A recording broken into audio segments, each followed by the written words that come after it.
Hi everybody. Today I'm going to talk about my 5 of 3 compass. This is my little map for navigating life, the universe and everything, if you will. Reality itself. It's a really simplified model and it's not designed to give me or anyone else the answers. Like I said, it's a navigation tool. And I have found this model very useful, and I think it can be useful for others as well, both in life in general and in academia. The problem with academia is is that there is so much knowledge, so big perspectives. What this model does is to crunch it down a bit, giving an overview. My model is 5 sets of 3, so it's 15 points all in all. And most of you who hear this will recognize all of it or almost all of it. It's not that radical stuff. I think all of it is things that almost everyone can agree with. That's part of the point. This is a checklist for not getting lost in our narratives, in our storytelling, in our paradigms, in our worldviews, in how we handle life and everything. The first set is the 3 layers of reality. The second set is 3 axioms about reality. And with axiom, I mean basic beliefs. The third set is 3 levels of linguistic understanding of reality. Set number 4 is 3 universal sources of morality. And the fifth set is 3 universal sources of meaning. And with meaning, I mean that in a rather broad sense. I mean meaningful, I mean worthwhile, and I mean making sense. Okay, the first set, the 3 layers of reality. It's a distinction between physical reality, internal reality, and social reality. If you will, the world outside us, the world inside us, and the world between us. The physical world, it's just one world that we all share. One world with one set of laws. The physical world in itself is entirely objective, but we always see it through a perspective. Like Kant said, we can't really see das Ding an sich, the thing in itself. The internal reality, however, it's entirely subjective, and the subjective is the objective. Whatever I feel is whatever I feel. Whatever you think is whatever you think, and that is the way it is. Subjective experience is objective personal reality. Whatever is true for you is what's true on that layer of reality.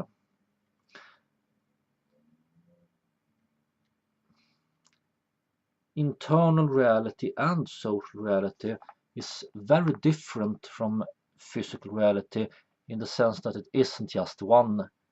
Every person is their own personal reality. So there are as many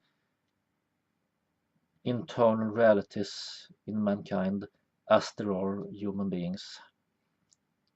As for social reality, we have even higher number of social realities than we have of internal realities, because social realities exist between people, and every human being, with some exceptions, have contact with more than one other human being, and also contact with them in more than one way. Social realities are social structures, and social structures exist on many scales. We have micro scales with interactions between individuals. We have macro scale with the really overarching things in society. And then we have meso levels in between. Social realities consist of language and symbols and beliefs and storytelling, all that kind of things that go on between people. And while the individual's subjective reality is objective in the internal reality, the social reality is always negotiated and renegotiated. Beware of those who say that one perspective is the true perspective and that's just the way it is. You must always ask according to whom and at whose terms. The basic thing with the three layers of reality is that contradicting statements may all be true. They may be talking about different layers of reality, or they may talk about different realities within the same level. If we are talking about two different personal or internal realities, any contradiction can be just as true because different people have different perspectives. And with social reality, it's always changing. One big mess that is really interesting to try to sort out. But we need to keep in mind what we are talking about. When you say that something is true, what level do you mean? And one of the main things I've been thinking about here is religion, how much people talk past each other here. When they talk about whether or not God exists, do they mean in physical reality, in internal reality, in social reality, or outside of time and space? Most people tend to not make that distinction, and that makes the entire discussion really pointless, just talking past each other. One thing we have to remember about these three layers of reality is that while they are separate from each other and exist on very different terms, they are not disconnected from each other. Every internal reality is a part of the physical reality. We all think with our brains, which are physical. They are part of this one reality that we all share. And the social realities are all based on the internal realities. They are built between the internal realities. And they are also transmitted through physical reality in the form of speech and text and YouTube videos, and all that kind of thing. By the way, with physical, I don't mean just physical substance like a rock or a book. I do include electricity and so on. So yes, the internet is a part of the physical reality in this division, but like I said, the layers go into each other. And one thing you have to remember with this entire model is the distinction between categorization, categorism, and the distinction between dichotomies and dichotomism. Making a categorization can be a tool for understanding, but if you let this categorization become a mental prison or a dirty weapon, then it's categorism that we need to avoid. Likewise, making a dichotomy can be a tool for understanding, but if you limit yourself to this dichotomy, if you imprison your mind that way, then it has devolved into dichotomism. That's something we really need to avoid. So when you use this 5 sets of free compass, remember those distinctions. Use it as a tool, not as a trap. Okay, the second set is the 3 axioms about reality. These are simply that reality exists, reality is not a conspiracy, and reality does not revolve around any specific person or group. This is very obviously true for physical reality, although we can of course never prove it. We can never prove that the universe exists, that it's not something we just dream up. These 3 axioms are the 3 things we need to believe. The rest we can get through science and logic and so on, but we need to believe in these 3 simple axioms.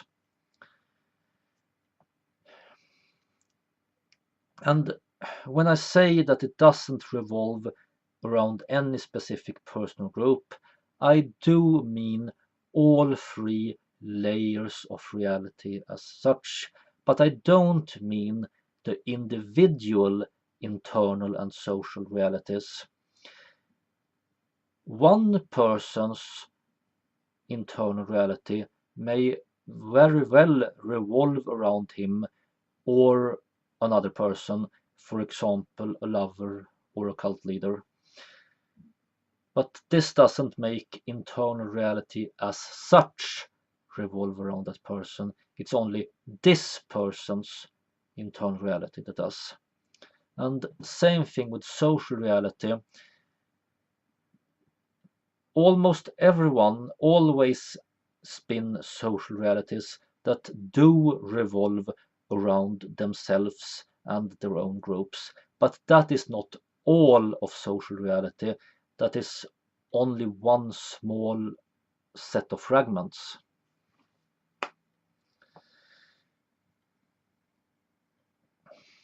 This thing with not being a conspiracy also means that we can get valid knowledge about the world. And again with religion, this does not disprove reasonable religion, but it does disprove fundamentalism. You see, almost every country in the world, perhaps every country without exceptions, I don't know that, but at least most countries have telescopes that pick up starlight from billions of light years away. This light has been traveling towards Earth for billions of years. Well, that's the logical conclusion anyway. You could also say that the devil changed the speed of light to trick us into disbelieving the Bible being literal truth. But let's just disregard that reasoning. Reality is not a conspiracy. But more to the point, if we are going to go down that road, we will focus on that. What I'm asking here is that you never accept without argument any statement that is based on the assumption that reality doesn't exist, that reality is a conspiracy, or that reality revolves around any personal group.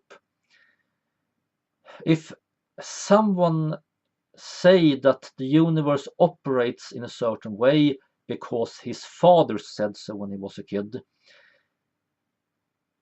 you can go down that argument, but he will have to prove that the world actually does revolve around his father. If he can't prove that, then he has only proved that his father believed something, that not that it actually is that way. And of course, whatever this father believe is true in his internal reality, but it's a really good thing if the layers match each other. That we don't believe things about physical reality that isn't true for physical reality, and that we don't believe things about other people's internal and social realities that are not true about their internal and social realities, because those are not for us to decide, really.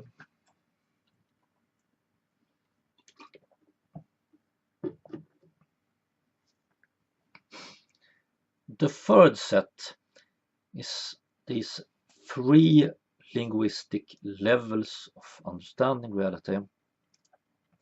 We have words, we have concepts, and we have the thing in itself. And with the thing in itself, I mean on all three layers of reality. It can be a physical thing, it can be a social construct, it can be something in someone's internal mind. What we have to understand is that words are separate from concepts, and concepts are separate from the thing itself.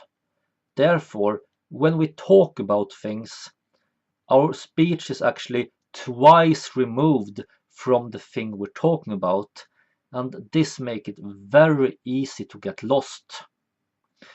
First of all, we can have different words for the same concept, or wholly or partially different concepts for the same word. This makes it very easy to talk past each other, not understand each other, making discussion totally pointless. But it's also something that can happen internally. It is very easy to slip and use two different definitions at once. I talked about this before, I called it double definition. One of the ways that we so easily get lost and lose track of what we're talking about. But these concepts in turn, they are only tools for trying to understand the thing in itself. They are not the thing in itself. One very good book I read in Indonesia was The Tyranny of Concepts, a critique of Marxism. And the main point of this book, as I see it, was the notion that the big problem with communism was that it never talked about the working class, and it never talked about the Communist Party. And a lot of people who hear me say that might go, what? Because communism always talk about the working class, and it always talks about the Communist Party. But The thing is this: communism and communists tends to talk about an idealized working class and an idealized Communist Party. They are talking about concepts quite removed from reality. The book claims that they never talked about the actual working class or the actual Communist Party. And I think there's a lot of truth to that.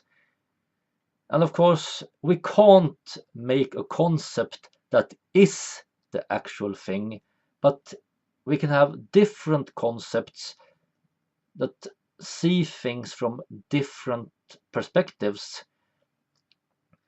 And when you have an idea like communism, you very easily get stuck in one single perspective, and it makes it harder to understand the thing you're talking about. And I will return to this in the fifth set because this is my main point. Okay, set number 4. This is the 3 universal sources of morality. I call them respect, maximization, and empathy. But remember the distinction between word and concept. What we call it isn't what matters. What matters is what we are talking about. And what I am talking about with respect is the golden rule and Kant's categorical imperative. The idea that you should treat other people like you would want to be treated. The idea that you should treat your fellow human beings as ends in themselves, not merely a mean to an end. With maximization, I mean the things that in philosophy is called utilitarianism or ethical hedonism. The idea that it is better to be rich, healthy, and happy than it is to be poor, sick, and in despair. And most importantly, that this is better not only for you, but for everyone. So you shouldn't just maximize your own happiness, you should maximize happiness for everybody. And on the flip side, you should avoid harming people. The third thing, I picked the word empathy for it. We could also call it compassion or caring. This basic thing that we humans have a capacity to care for each other, and we should use this capacity. We should care. Just a minute, sorry.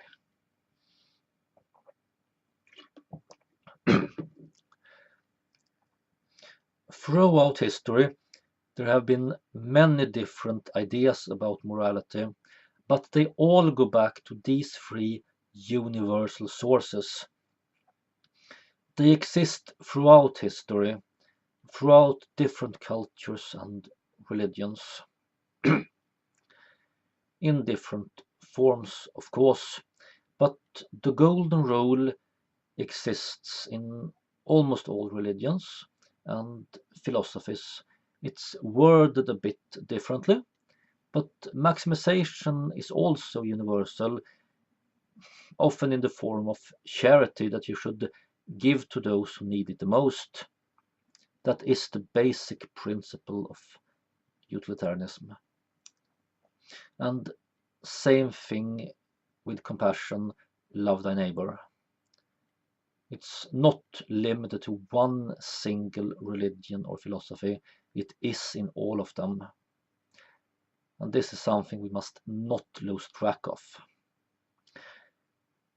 Because the fifth set is the most important but also most insidious of all. I'm talking now about the meaning of life and the universe and everything.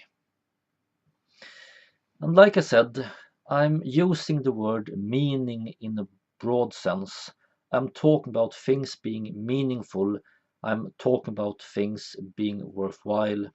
and I'm talking about things making sense. I claim that there are three universal sources of meaning. They are yourself, other people, and stories, or narratives, whichever you prefer to call it. The first two are a matter of internal reality. Whatever you find meaningful is meaningful. When you do something that is meaningful to you, you do something meaningful. And also, when you do something that is meaningful to other people, you are also doing something meaningful. So, meaning really comes from internal reality. But we also build meaning together in social reality. Call it stories, call it narratives, call it storytelling, whatever you like to call it. But this includes all religions, all ideologies, all scientific paradigms even. Because scientists, just like everybody else, tell stories to make sense of the world. But science as a system is designed to, over time, elevate the good ideas and get rid of the bad ones. We have paradigm shifts, and that's how the world move forward. But the paradigms in themselves are part of this whole thing about giving meaning. And there is no clear distinction between paradigms and ideologies and religions and so on.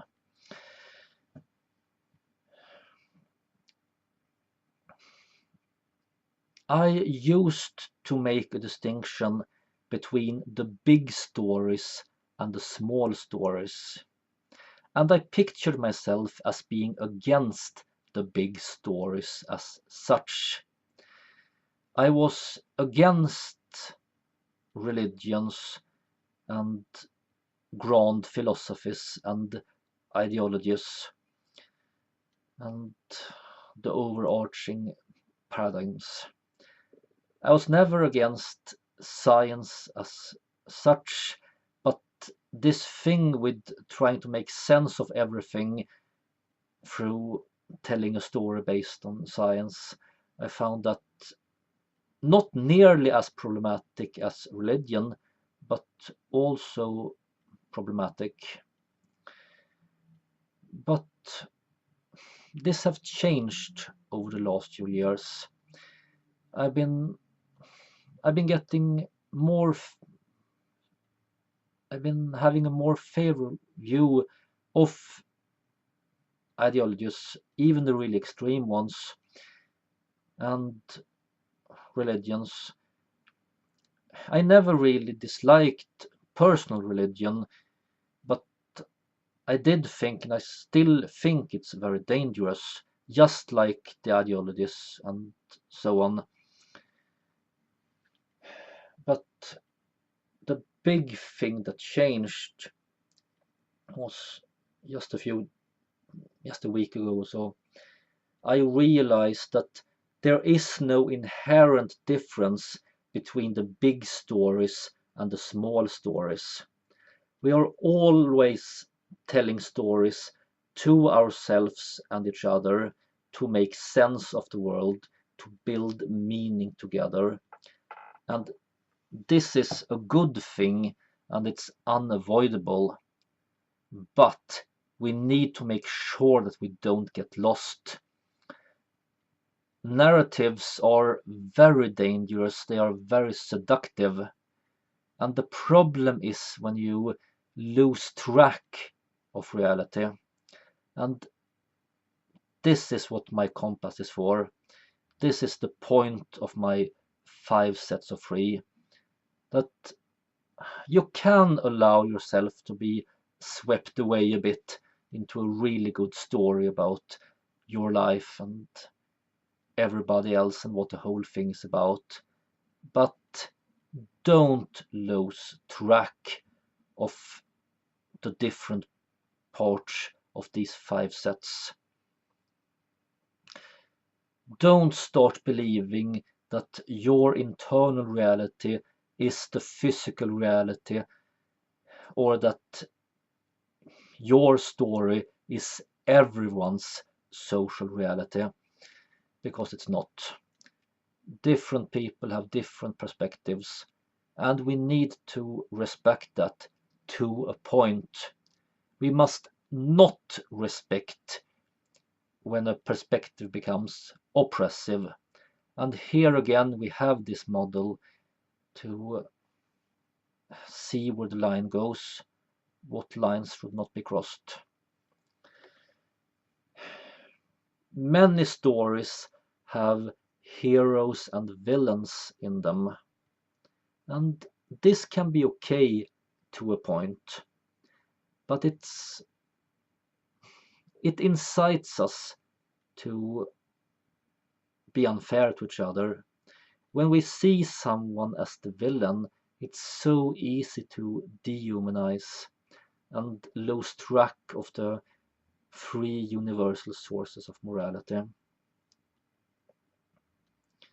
Because our fellow human beings are our fellow human beings, all of them, not just the people who belong to the right category. And yes, I am telling a story here, a narrative, a paradigm. I'm using a quote universal human rights unquote paradigm, and I think it's a really good paradigm. I really recommend it. Remember that the world does not consist of absolutes. It's more complex than that. Sliding scales everywhere. Perspectives are not right or wrong, but they are better or worse. A perspective can be more in line with reality than other perspectives, and it can be way better as a way of understanding and interacting with each other. And if you think about these 5 sets I have presented, I think that you will find that all 3 parts of all 5 of them are true, that this is a valid way of viewing the world. And equality and human rights for everybody is entirely in line with this reasoning.